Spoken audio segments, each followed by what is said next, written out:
What comes to mind when you think of a corporate board of directors? Thankfully, the vision of a bunch of old white dudes eating caviar and playing golf is starting to fade. And the implications are massive. Now, it's no secret that the pace of change continues to accelerate.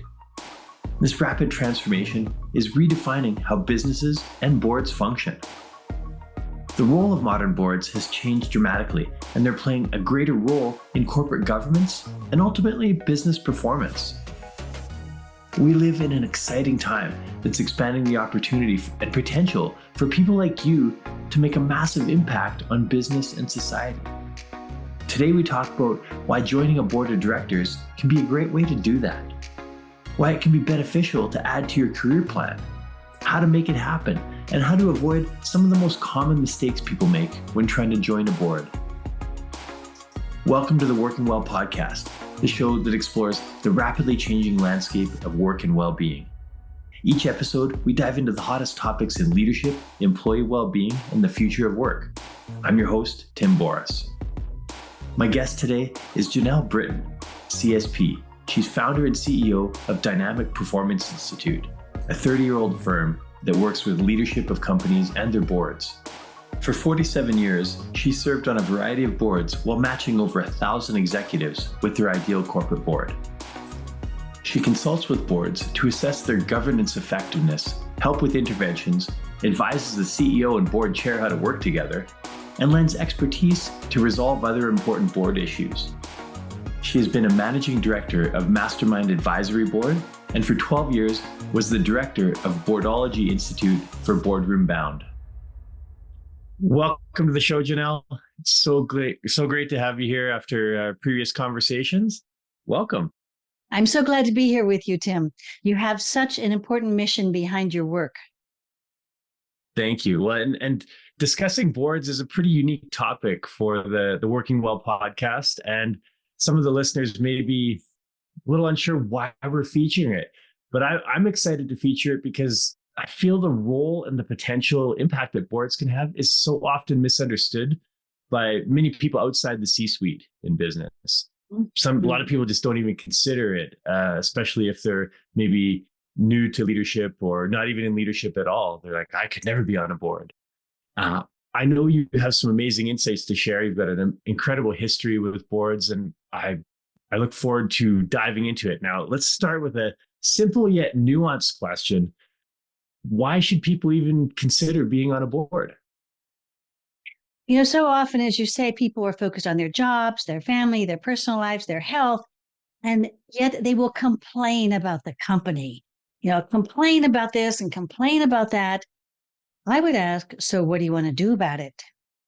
And one of the things you can do about it is you can get on, for instance, a corporate board. You can also get on nonprofit boards.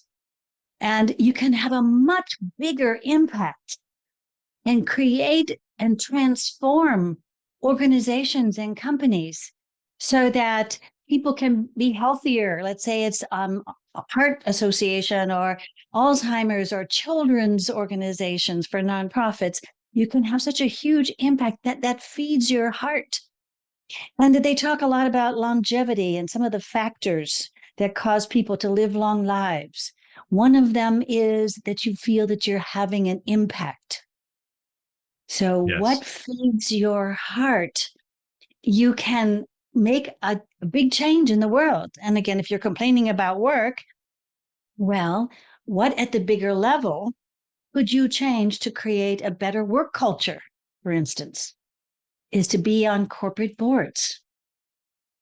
I like what you said about that. It's really the passion and purpose. And so much of what people struggle with in day-to-day life is just not having that passion and purpose. They feel that they're always run down and beat up by work. And how realistic is it for people to get involved in boards then? I would suggest that as you have progressed in your career and you get to a stage of your career where you feel you've learned some lessons, you've accomplished some challenges, you've maybe even done a turnaround in your department, you've had some things where you could share what you have learned with others. That's when you're at the stage of when you can give back at the board level. And when you're going to be on a board, there's a couple of other things to think about. It can help your career. It increases your credibility when you talk about serving on a board. It also challenges you to think more strategically about problem solving, about planning for the future, about how you want things to be. And it lifts up your perspective from the day to day grind of things so that, again, you can have a bigger impact. But I like that, and you mentioned that once people get to a certain point in their career, but if we flip that upside down and say, what about someone who's new to their career and wants to accelerate it more effectively? How can someone that's really like a new worker Mm-hmm. set themselves up for long-term success? What opportunities exist for them? Well, first off, put it on their career plan to get on boards and then to work towards it. One of the first steps for a newer person in their career would be to be on nonprofit boards and find a board that you are passionate about. So there's a lot of different kinds of nonprofit boards. So one kind is what I would call the charity type. So again, if it's a disease or if it is domestic violence or children related or something that you care a lot about, then first get involved in the organization and then work your way up to be on the board. And another type of a nonprofit board is professional associations. So let's say you have got your accounting degree, the Professional Association for Accountants. To get on that board, you can be on your local chapter board first. You first get involved, maybe on some committees, and then go for the board, and then go for the national board. You will grow so much as you go through that process. And so let's expand that a little bit and identify the differences between you mentioned corporate boards, nonprofit boards, charity boards. Mm-hmm. What are the major distinctions and differences between those? Well, in some ways, there's a lot of similarities. And in both cases, nonprofit and corporate, you have fiduciary responsibility. That means that when you're on a board, someone can sue the board for their decisions. So the purpose for you being on that board is to make sure that the board's going to make educated decisions. Now, the judge of what's right and what's wrong can be the court system, but in most cases, court systems bend in favor of the board as long as they asked questions to try to make the right decisions. So there's the fiduciary responsibility is similar in both. And another thing that's similar is the amount of time required. You might think nonprofit would be less, not necessarily so. So, for instance, let's say you're being interviewed for a board of either type. One of the things they'll say is we have 4 meetings a year, or we have a meeting a month. So then you're going to put that on your calendar and you're going to say, okay, there's that 2 hours I'm going to allocate to that, whatever, at board. Or for a corporate board, sometimes it's a whole day, once a quarter, a little bit different timing. That's only the tip of the iceberg. There's much more than that. So most studies say it takes an average of about 200 to 250 hours a year to serve on a board. So a question to ask yourself is, do you have that time? Yeah. And now something that is different though, as you may already assume, between nonprofit and corporate, you get paid for being on the board. And let's take, well, how much as an example. If you are on, let's say, a corporate advisory board, startup company, and they want you to meet just once a quarter, a couple of hours, they might just pay you $500 for the meeting. And I'm speaking in US here, Yeah. but Canada is very similar.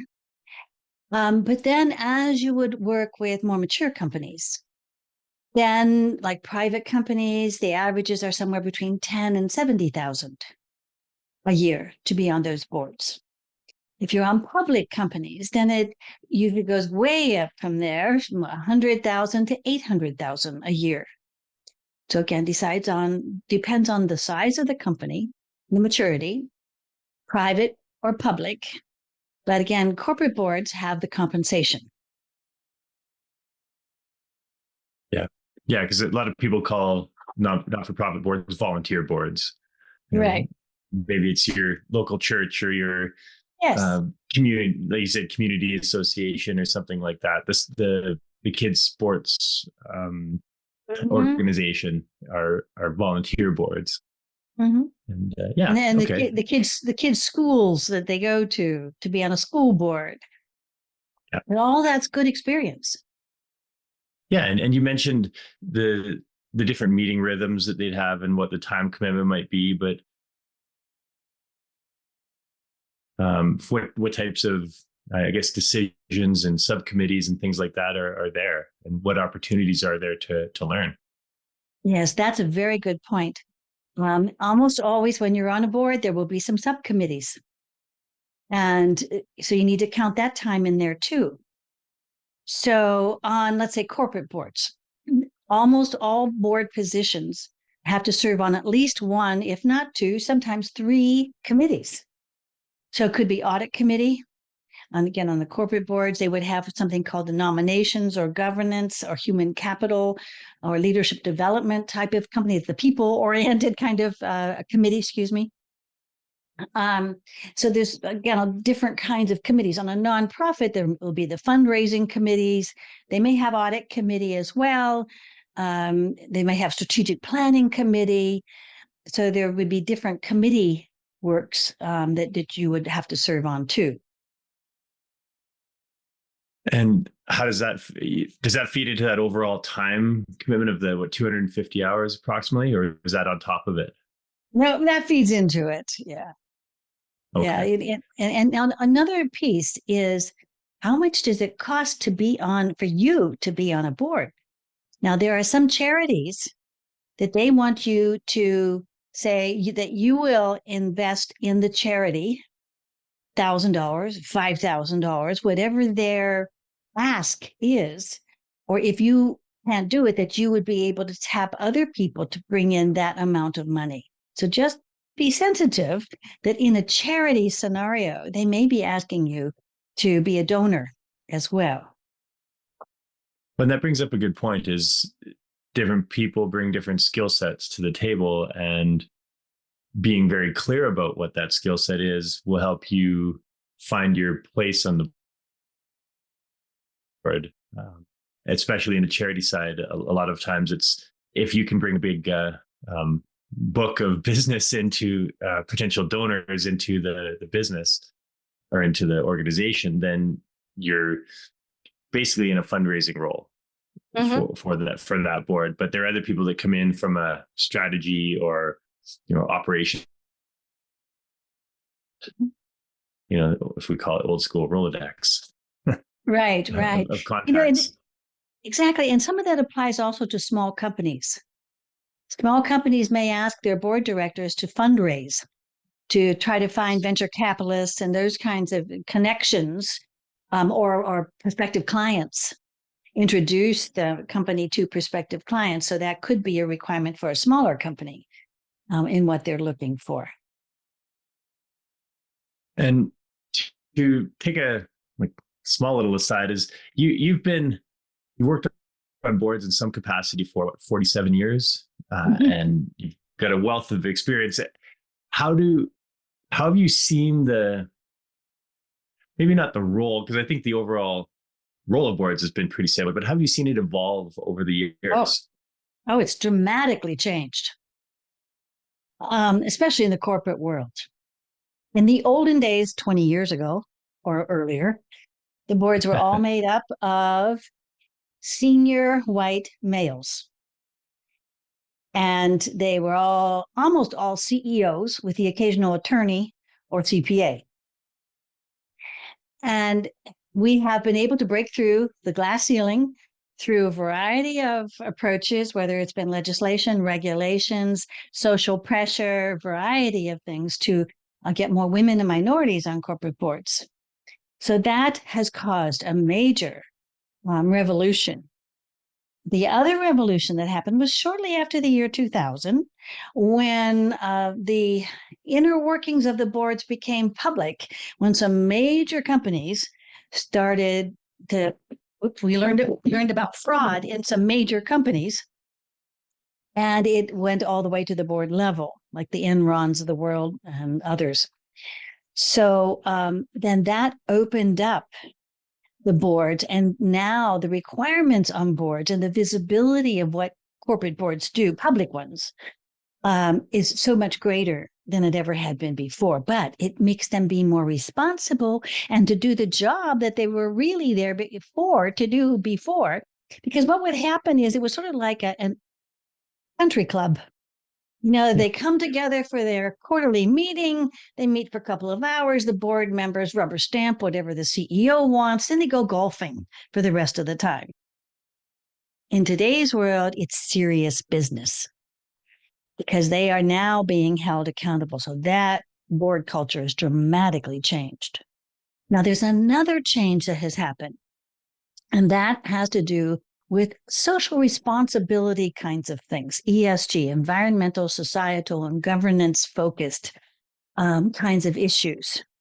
And so now boards are putting on their boards people who are specialists in that area. Now, other social or subject matter expertise areas that are really hot right now is anybody in IT, AI, blockchain, cybersecurity, any of those areas or combination of those areas, boards are looking for you because they suddenly need to know what are the right kinds of questions we need to be asking our head of IT to make sure that our company is not going to get hacked, is not going to have problems, not going to be held ransom, all kinds of issues that companies and boards are having to face. So the makeup of the boards is so different now. There still may be a couple of CEOs on the board, but there are also more subject matter experts on the board than ever before. Yeah. And from what you said, taking a more active role in the governance and direction of the organization rather than just rubber stamping. And I think we see that in the news quite substantially based on how much more open the black box has become since the Enrons of the world. But exactly, and a lot of what I've been talking about is public board focused, and your first board will probably, I'm speaking to the general world out there, your first board will probably not be on a public company board, probably be on a private company board. And quite frankly, the opportunity is much greater on private company boards. In the US, 98% of corporations are privately held. Only 2% are public. Now, we hear about the public ones there in the front pages of the newspaper, but the private ones we don't hear about unless it's a real catastrophe kind of thing. So again, the opportunity is much greater for your first boards, for small, medium, and large privately held companies, whether it's family owned, or private equity owned or whatever. There's much more opportunity with privately held companies. And so how would someone go about finding these private companies and getting on boards? Oh, that's the big question. So let me share the answer to that in a couple of segments. One is, if you've decided that it is at the point of your career where you feel you have something to offer at the board level, then I help you translate your executive accomplishments into board language. So it's very important that you know how to speak board language versus executive language. It's very different. And you can mess up an interview, for instance. You can mess up how you talk about what it is you bring to a board by putting it in the wrong language. So we take that and we put it into a board resume. And then we also look at your LinkedIn and we tweak your LinkedIn to have more of a board focus, because you can get board opportunities through LinkedIn. And then you will learn how to network differently. Now, what some people will say, well, if you want to be on a board, don't you just go around telling all kinds of people, I want to be on a board. I want to be on a board. You know of any? That's the quickest way to reduce your credibility. That's showing that you don't know how to get on a board. It's much more subtle and much more finessed. So, what you need to do, and I show you how to do this, is I will show you how to look at all the colleagues you know, organize them into 8 different categories, because it's been my experience that people in certain kinds of positions are the best ones to help you find the right kinds of opportunities and the right kinds of fit for you too. That's another very important thing, is we go through a whole thought process about where's the best fit for you. So then I would show you how to approach each category of type of person correctly, so that you don't turn them off, so that you present yourself at the board level and have that credibility when you're having that conversation with them. So they're not just looking at you as the manager that they've known you as, or the executive that they have known you as. They're seeing you as a board director. And I'll show you how to have.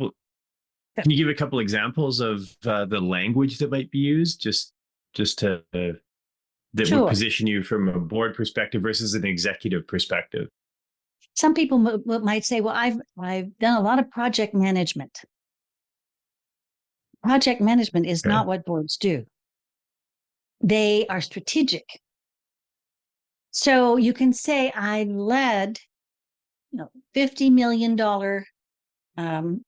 projects towards accomplishment to prove X amount of growth, or whatever, or to do a turnaround, or to create a greater efficiency. So the focus is on leadership and outcome versus some of the language we have been trained to use as managers and executives, as you would say to your business person down the hall kind of conversation. And one thing I have noticed as well is the difference between the strategy and the operations. Boards don't get operational in the business. They're stepping back and looking at the strategy aspect, making sure that's in place. Well, we hope so. But let me give a couple of caveats on that one. It depends on the maturity of the company or the nonprofit even. We have a phrase in the board world, and that is you should have your nose in and your hands out. So that means you're monitoring through reporting as to what's going on. That's the nose in part. But unless there's a major problem, you keep your hands out and you advise through questioning, help the director of IT think through this transformation that they need to do or whatever. Now, I'm going to take a different tack on that. If it is a young company or a nonprofit that doesn't have much staff, you may need to be more hands-on. You may need to get in there and be more operational. Okay. So it's a question to ask when you're considering a board opportunity of, is this a strategic board or an operational board? Okay. Yeah, that's a perspective I hadn't thought about it too much, but I guess you're right. Yeah. And then on the nonprofit side or small organizations. So are you getting a board position, or are you getting a job? Yeah, right. Yes, exactly. And another thing, your focus is also on work-life balance and health and those kinds of things. And I hate to say this, but nonprofit boards tend to be more dysfunctional than corporate boards. And that means that there can be more stress. Well, why is that? Because people who are serving on nonprofit boards often come there with the heart part, They care about Alzheimer's disease, curing it, but they don't know how to be on a nonprofit board, or they come from a place of ego and they want to have their way.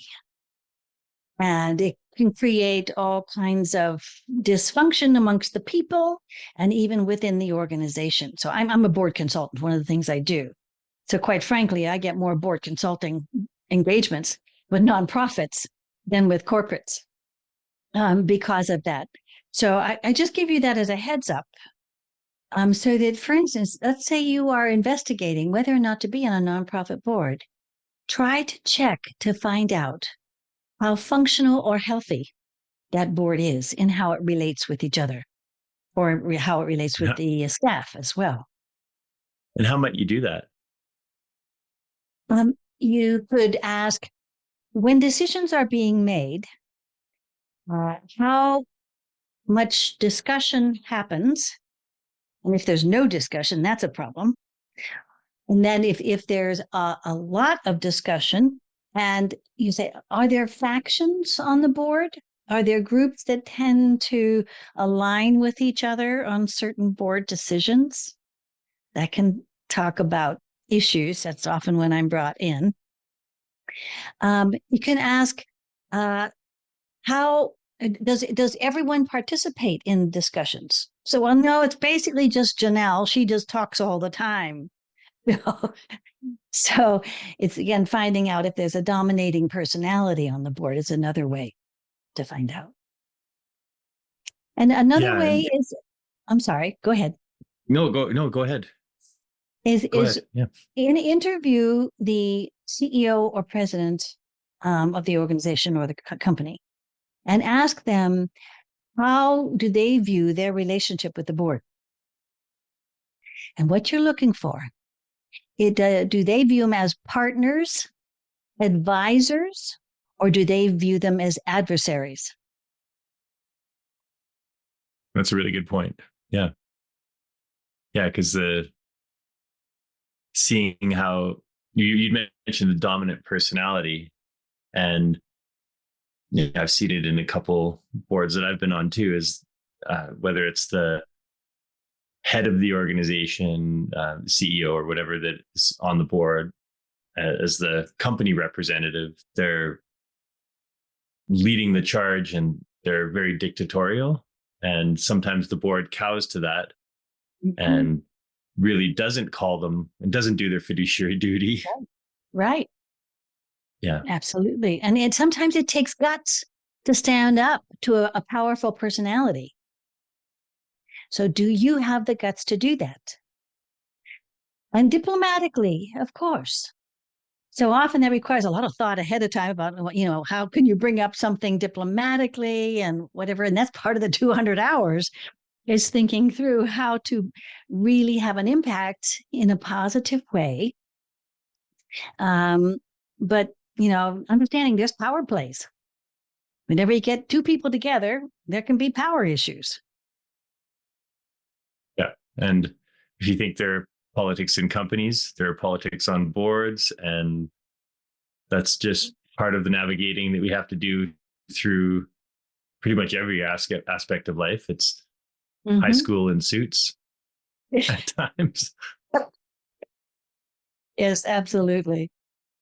I was just thinking about some mistakes people make when they decide that they want to be on a board. Again, part of it is to ask themselves, why do I want to be on a board?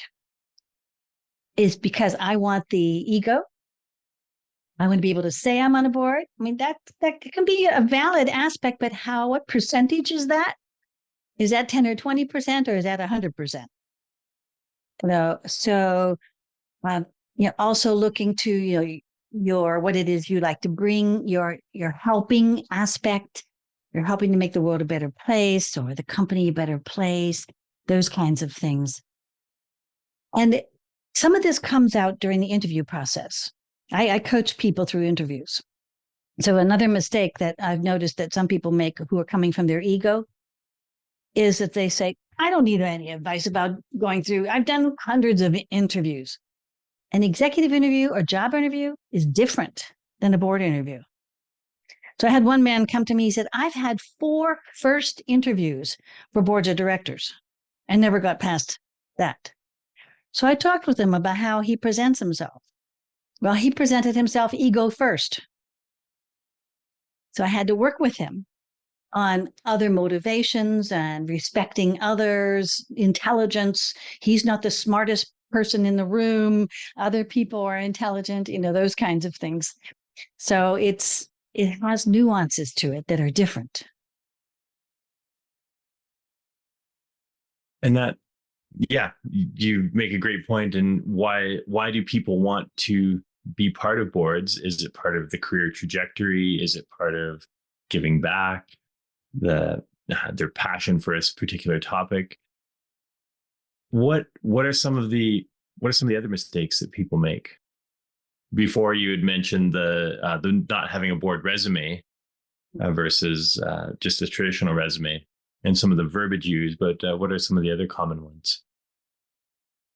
As people get into this, they don't realize it's going to take a while. In some ways, it's almost like getting a master's degree. There's a lot to learn. So, for instance, I advocate that you start getting some e-newsletters or magazines and journals that have to do with boards, so that you start to get a mindset that has to do with what it's like to be in the boardroom and the issues that they face and how they address them. In addition to that, it can take a long time. Let's say it's a publicly held company or a large company. They plan in advance a year to fill a position. So it can take 1 or 2 years to get on a big company board. So people get impatient waiting, and there can be a lot of document exchange. Now, another challenge with it is, at least here in the United States, there are rules and regulations when you're being interviewed for a job about questions that they cannot ask you. However, for a board interview, there are none. Really? That means, yes, that means that they can ask you about your family, your relatives, where they work. They want to make sure that there are no skeletons in your closet that will end up being a part of a bad reputation that would reflect on the company. And do any of your relatives work for the competition? So there's a variety of those kinds of questions that you might initially be offended by that you need to be prepared for, that I would help you with in preparations for the interviews. And sometimes the interviews will be done by the whole nominations committee at once, and they'll be firing questions at you. Just a variety of challenging situations through the process that I help coach people through. And what are typical people would serve on a board for? Good question. Generally, it's multiple years, and each nonprofit or corporation will have a stipulation of term, or some don't have. Both nonprofit and corporate, some don't. They should. Good governance says you should, but it's amazing how many private companies that there are no term limits whatsoever. And very often in private companies, they view it as a long-term commitment. It could be 20 years. It could be 10 years. Especially like a family-held company, you become like a part of the family. So it is that long-term commitment there. However, please know that you should be ready to walk and leave a board at any time if you think that they're doing something illegal, unethical, or that you don't believe in is the right way to do things. So no matter what the term is, you have a right at any time to leave.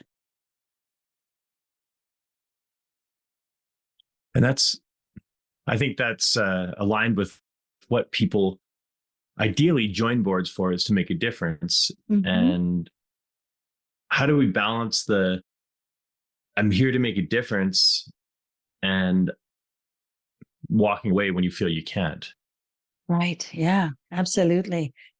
I've been amazed at how many nonprofits have things like sexual harassment, even organizations that you would totally not expect it.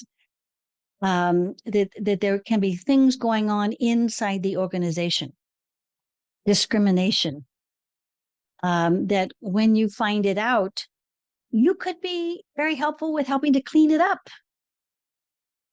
So, yeah, if you want to take that part of the challenge, but it may not have been what you originally signed on for because you thought you would be helping with a health kind of challenge versus internal issues. But you may discover that and ask yourself, am I willing that if I find out that the CEO is stealing money with dealing with that? If the CFO is stealing money, most fraud is done by either the CEO or CFO or the two of them together. So that's part of your fiduciary responsibility, is watching over that. And what are some of the conflicts that you've seen come up? You mentioned that diversity and the ESG, corporate social responsibility, has been one of the biggest changes over the past 20 years. We'd like to, in an ideal world, think that that's all been received well at the board level.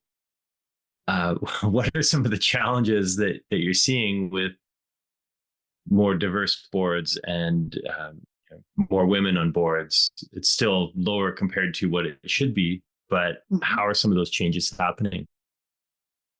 Let's say a woman is the first woman to go on an all male board. She should be prepared, not be heard.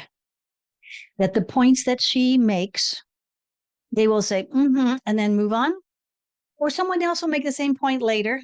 And everybody else say, oh, that's a good idea. And she'll be thinking, I just said that 5 minutes ago. Didn't you hear me? But, quite frankly, we've been used to that throughout our whole career. And before I gave a presentation once about boards, a woman came up to me ahead of time and she said, have times changed? Are boards now going to really listen to us women on the boards? I had to say to her, you have to still fight the same battles that you've been fighting all the way up through all the glass ceilings you've broken through already. It can be even sturdier of a glass ceiling in the boardroom. But by now, you should have learned diplomacy and how to stand up and persistence to keep pushing forward to help make a change happen, even in the board dynamics on how they are with hearing you, for instance.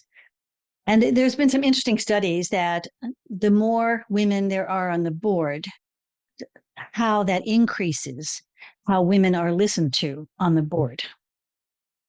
And if a woman can get to chair the nominations committee, that can cause the quickest change in dynamics on a board, bringing in more women and minorities, and also paying attention to that in the leadership of the company and shifting a culture. So that can be a very powerful position to be in.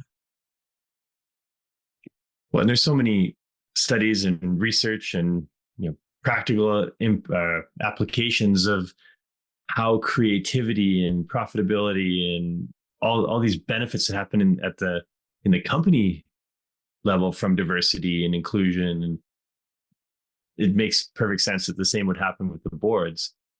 But I think that's been slower to change. Absolutely. Insurance industry is famous for the senior white male stereotype. There was a woman CEO and chair of the board of an insurance company on the East Coast that was the only insurance company that was able to turn themselves around within a couple of days when COVID shutdowns happened, because she had prepared the company for emergencies. She had the foresight and the guts to be open, to think through what if scenarios every quarter so that they were prepared for all kinds of what ifs, so that everybody already had laptops that they could take home. And they were ready to continue business as usual. Yeah, diversity of thought, diversity of experience is so valuable. And what do you think? Well, you've seen lots of changes so far. How far still do you think it has to come until we're at the point where it's common practice? In the United States, we have not really had quota regulations like they have in Europe and other countries.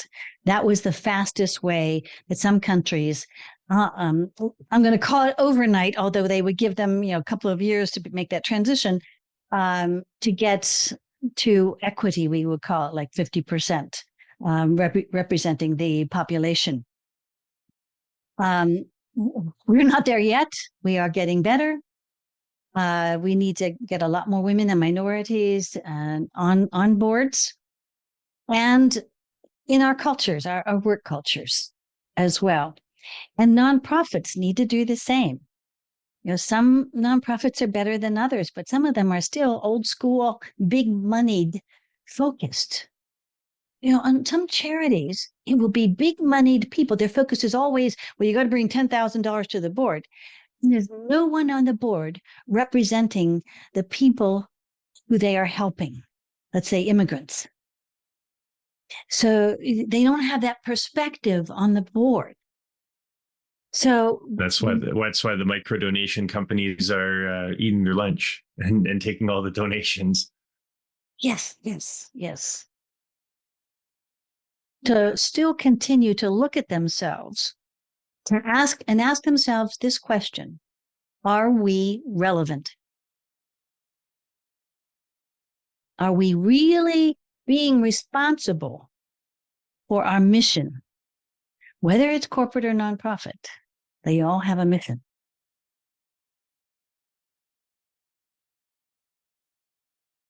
And diversity of thought and experience and is going to help, I guess, take the blinders off in a lot of cases. Mm-hmm. Because when you have that, mono focus, mono thought on, hey, we're just going to keep doing what we're doing, that's where you get the blind spots. And a lot of times people aren't even aware of the group it's the idea of a blind spot, the group think. Yes. Yeah. And so the people who are, quote, in the category of diverse, need to have, again, diplomatic guts to challenge current thinking. So those important skills for someone who's coming up in that category. Now you had mentioned, you do coaching and helping people work through how to get on boards and set themselves up for success. Are there courses people can take as well to do this, and what ones are out there? I offer courses. I usually do them through other corporations. Right now, I don't have any on the docket coming up. But I would suggest that, quite frankly, the best way for most people is to do a one-on-one, because it's customized to their needs. So that if wherever you are in your career, I work with you there to help you fast track to your goal of being on the right kind or the best fit of a board for you, whether it's a first nonprofit or whether it's a first corporate or whether it's your second corporate. Sometimes some people, through what I would call serendipity, get on their first corporate board. Their college buddy says, hey, come be on my board. You say, sure, I was just thinking I wanted to be on a board, and they take it. Maybe they shouldn't, because it really may not be the best fit for them.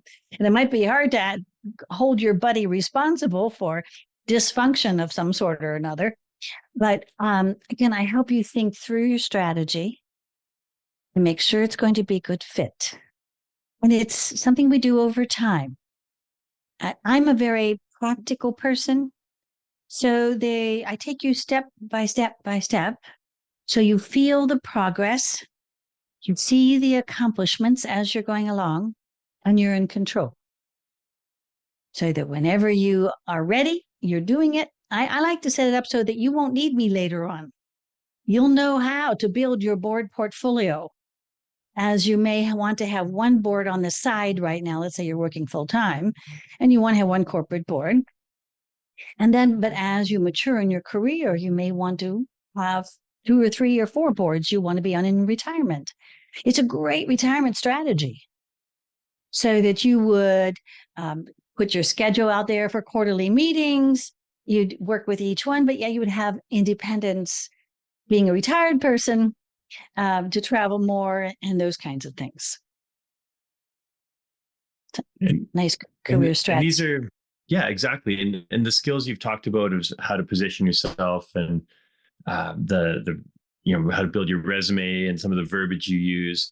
What about the practical skills of once you're in the board, like the understanding the governance and the governance and the structure and things like that? How do people learn those, especially if they're new and they might not have experience with that in an executive position? Sure. There are a lot of organizations will teach you about board governance. So their universities very often have programs. The National Association of Corporate Directors has programs. There are online programs. So check them all out. There's a variety of different approaches. Again, it depends on what you're looking for. And again, if I work with someone one-on-one, I could give you some guidance. But I will also tell you that I do help some of my clients once they are on a board with board governance issues. I also have a board governance assessment that I put people through. So it's a questionnaire that helps for a person to see what their current knowledge level is around their board contribution and fiduciary responsibilities and those kinds of things. So then they would know what areas they need to study up on. So it's very targeted in that way. But the board governance is something to be constantly studying. I find it fascinating. I'm a board nerd. I was just reading an article over breakfast about some board issues. But it's fascinating. It's intellectually stimulating. And if you like your passion for it comes out. Yeah, your passion for it is loud and clear. And I love that. I love speaking with people that are so passionate about what they do. And as I've been on boards over the years, I've seen both the power and the dysfunction of some, and it's fascinating to me. And I love to see how boards can positively impact the organization or the business that they're working with. And for me, that's a plan and a progression that I want in my career as well. And I've been on not-for-profit boards so far, and I'm curious to see what the corporate boards are like and how it's different. Mm-hmm. It's very exciting. So, Janelle, I could keep talking about this for a long time, but I know I'm conscious of our time. What can people do to find out more and find you online? Where are you located online? I am at Janelle. My email is Janelle, JANELLE, at boarddynamicperformance.com. I know it's a long one there. So Janelle at dynamicperformance.com.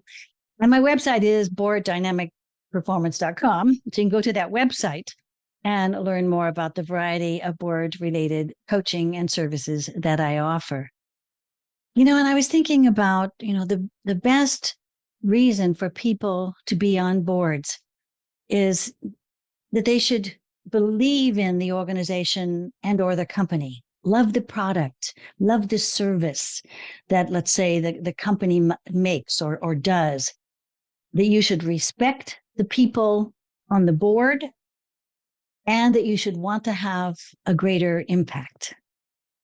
And with those kinds of motivations, that will affect the questions you ask as you're going through the process. And again, I can help guide you through it. There's a lot to know. There's a lot to learn. And I work with all levels of managers and executives to help them along this way. So again, and I can offer to you a free 30-minute conversation. So let's say you'd like to explore this. You say, let me check this out. That you can simply email me and let me know that you're interested. Or you can also connect with me on LinkedIn. Again, Janelle Brittain, Janelle, and then Brittain is like Great Britain, only 2 T's. I have more T than they do. But at any rate, you can request a 30-minute free consultation to check and see, is this for me? Or is this for me at this time in my career? I'd be glad to get to know you along these lines. And that's a very generous offer. And thank you so much. I'll make sure that goes in the show notes, and I can put a direct link to your LinkedIn and the website as well. So fantastic. I might probably take you up on that myself. All right, let's do it. Yeah. Thank you so much. And what's one last, well, obviously the consultation, the first step that people can take. What's one word of advice you have for really those new leaders out there that are thinking, I could never, ever be on a board? What's one advice you have for them? Make it a New Year's resolution that you will put it in your career plan to serve on a board of directors, whether it's nonprofit or whether it's private. Tell you one quick story. I had a 28-year-old young woman get on a corporate advisory board. Why? Because she was a young person and she fit the type of market segment that they wanted to grow in. So they were recruiting people who were in their 20s to advise them on how to sell to that group. And that was a paid board. So there's all different kinds of options. And again, and I can help you find them depending on how you would like to serve. But as a New Year's resolution, put it on your career plan and start to take a step forward. Love it. And you bring up a great point, is that with the diversity and bringing new thought processes and people onto boards, there are opportunities that were not present even 5-10 years ago.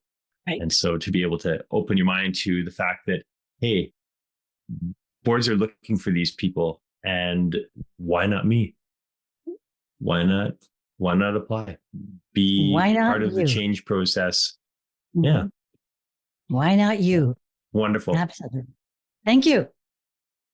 Thank you so much. It has been fantastic speaking with you, and I will make sure people get your offer of a free consultation. I'll put that in the show notes. And thank you again. So wonderful chatting with you. And I'm so excited about the mission you have with helping people to blossom to their best, whether it's health, career, mind, it's all wrapped up in helping each person be their best. Thank you so much, Janelle. That wraps up another episode of the Working Well podcast. If you enjoyed the show, please rate, review, and subscribe wherever you get your podcasts. Which guests or topics would you like to see featured on the show? Message me through LinkedIn or on the contact page of timboris.com. Thank you for tuning in. I'm Tim Boris with Fresh Group, and look forward to seeing you on the next episode.